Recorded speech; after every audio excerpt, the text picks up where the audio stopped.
Efendim Tori.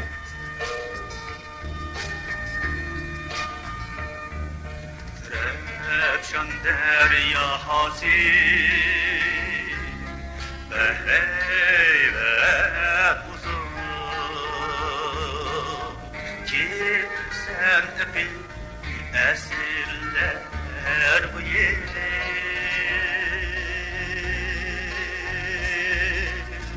ünsüz yaş dökken dertlik anayım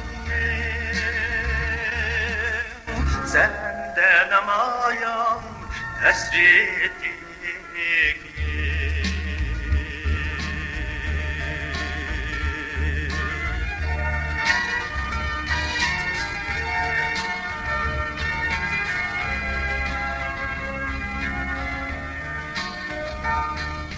Refşan deryası heybet derya şiirimde mahvol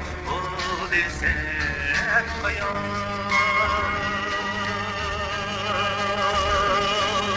anam sütüde mehdi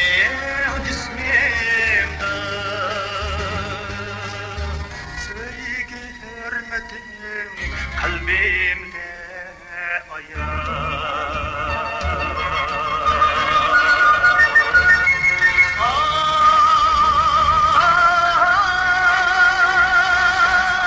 Refşan deryası hadimi derya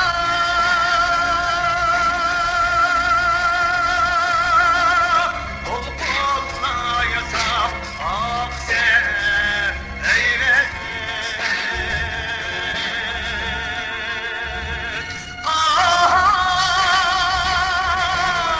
Refşan deryası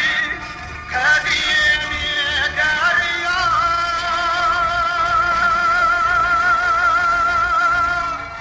aksen şerefte